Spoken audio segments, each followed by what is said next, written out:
का जो हमारा टॉपिक है वो है cell cycle regulation and it is a very important topic from unit number 2।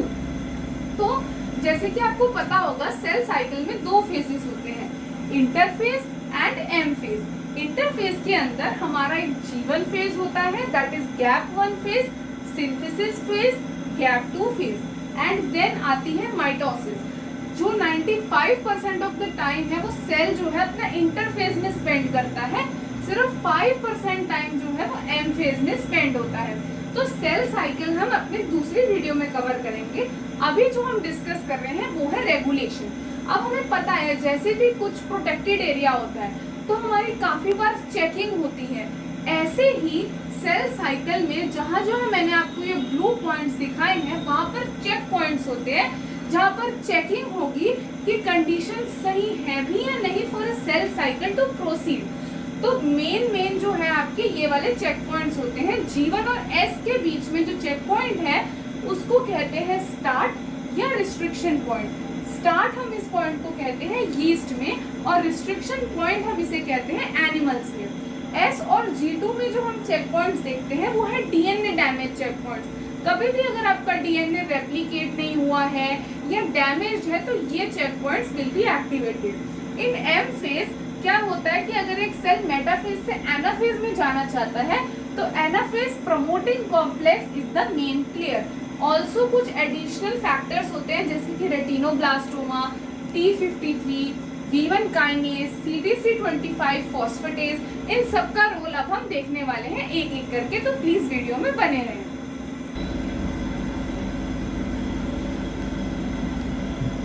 तो देखते हैं अब हम इन पॉइंट्स की तरफ। तो जो पहला चेक पॉइंट है वो है स्टार्ट या रिस्ट्रिक्शन पॉइंट। तो इस चेक पॉइंट पे क्या होता है, अगर तो कंडीशंस अनफेवरेबल है, मतलब ऐसी कंडीशंस जो कि एक सेल के लिए फेवरेबल नहीं है, पॉसिबल नहीं है कि वो आगे चल पाए, हो सकता है न्यूट्रिएंट्स की कमी हो या उसके पास फैक्टर्स नहीं है, तो ऐसे केस में सेल साइकिल अरेस्ट हो जाती है और G0 फेज यानी कि क्विसेंट फेज में एंटर कर जाती है।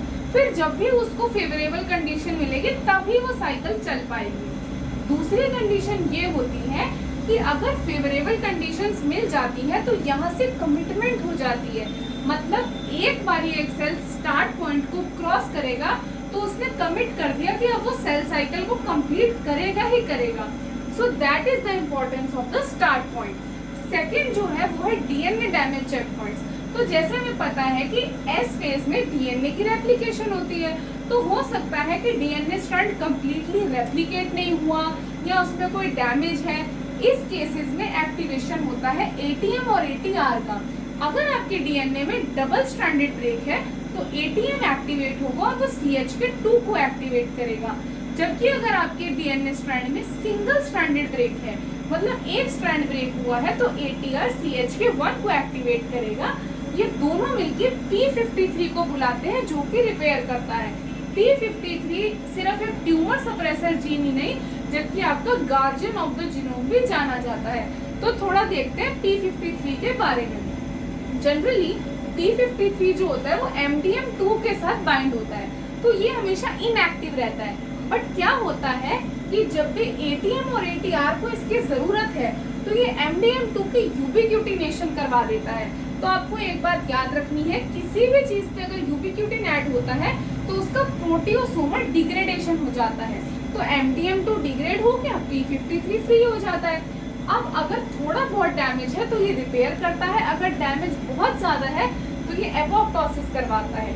इसी के साथ साथ ये सेल साइकिल को रोकने के लिए भी जाना जाता है, इसीलिए ये ट्यूमर सप्रेसर जीन है।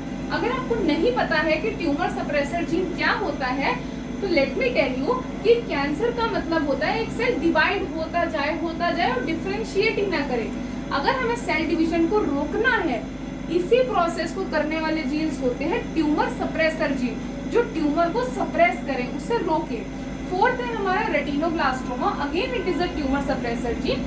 ये क्या करता है, ये E2F से बाइंड करके रखता है जिसकी वजह से ये साइक्लिन के ट्रांसक्रिप्शन को रोकता है। एंड सेल साइकिल के लिए साइक्लिन्स और CDKs बहुत इंपॉर्टेंट होते हैं। लेकिन अगर साइक्लिन्स और सीडीके का अच्छा खासा अमाउंट है तो रेटिनोब्लास्टोमा की यूबिक्यूटिनेशन हो जाती है, दैट मीन्स ही डिग्रेड हो जाता है, एंड E2F इज फ्री, तो ट्रांसक्रिप्शन होता है। पर जनरल स्टेजेस में रेटिनोब्लास्टोमा ट्रांसक्रिप्शन को रोकता है, और सेल साइकिल को रोकने वाले जीन को क्या कहते हैं? Tumour suppressor gene. तो अब देखते हैं नेक्स्ट पॉइंट। क्या होता है, हमें पता है अगर एक सेल मेटाफेज में है तो क्या होता है, जो क्रोमोसोम्स हैं वो एक इक्वेटोरियल प्लेट पे अरेंज होते हैं। अब एक सेल को सपोज मेटाफेज से एनाफेज में जाना है। एनाफेज में क्या होता है, जो ये सिस्टर क्रोमैटिड्स है इनका सेपरेशन होने लगता है। तो अगर मेटाफेज से एनाफेज में जाना है, सबसे पहले हमें ये समझना है कि जो ये सिस्टर क्रोमैटिड्स है दे आर जॉइंट वाया कोहेसिन, तो इस कोहेसिन को तोड़ना पड़ेगा, तभी तो ये अलग हो पाएंगे। तो सिस्टर क्रोमैटिड्स को अलग करने का काम करता है सेपरेज। एज द नेम सजेस्ट, सेपरेज जो है वो इन सिस्टर क्रोमैटिड्स की सेपरेशन करवाने में हेल्प करेगा। पर एक दिक्कत है, ये जो सेपरेज है ना ये सिक्योरिन से बाउंड होता है। अब जब तक सिक्योरिन हटेगा नहीं, सेपरेज अपनी एक्टिविटी करेगा कैसे? तो इसका क्या सॉल्यूशन है कि जब भी मेटाफेज से एनाफेज में जाना होता है तो CDC20 जो है वो APC को एक्टिवेट करता है। APC क्या है? एनाफेज प्रमोटिंग कॉम्प्लेक्स, नाम से ही पता चल रहा है कि एनाफेज में भेजेगा। तो ये क्या है? ये एक यूबिक्यूटिन लाइगेज है, तो ये क्या करता है? सिक्योरिन की यूबिक्यूटिनेशन कर देता है, जिसकी वजह से वो तो डिग्रेड हो गया, सेपरेज फ्री हो जाएगा, वो कोहेसिन को तोड़ देगा, और इसी की वजह से ये जो सिस्टर क्रोमैटिड्स हैं ये सेपरेट हो जाएंगे। उसके अलावा अगर मेटाफेज से एनाफेज ट्रांजिशन सपोज नहीं करवानी है, कोई दिक्कत है या प्रॉपर अलाइनमेंट नहीं है, तो there is a role of Mad and Bub proteins, जो कि एनाफेज में जाने से एक सेल को रोक सकते हैं। जस्ट ऑपोजिट टू दिस, अगर एनाफेज में जाना है तो एनाफेज प्रमोटिंग कॉम्प्लेक्स चाहिए, अगर रोकना है तो मैड2 एंड बब 1,3 प्रोटीन्स आपको चाहिए होंगे। लास्ट रेगुलेटरी पॉइंट इज कुछ काइनेसेस क्या होते हैं। देखो, काइनेस का मतलब है फॉस्फेट ऐड करना। जनरली हमारे दिमाग में होता है कि फॉस्फेट लगना यानी एक्टिवेशन ही होगा, पर ऐसा हमेशा नहीं होता। देयर आर 2 टाइप्स ऑफ काइनेसेस, कुछ होते हैं जो एक्टिवेट करते हैं और कुछ होते हैं जो इनहिबिट करते हैं। V1 काइनेज एक इनहिबिटरी काइनेज है, मतलब ये जो फॉस्फेट ऐड करेगा ना तो इनहिबिट कर देगा। तो ये फॉस्फेट ऐड करता है, this is very important, it adds phosphate at 14th position of threonine and 15th position of tyrosine, जिसकी वजह से ये इनहिबिट कर देता है CDK को।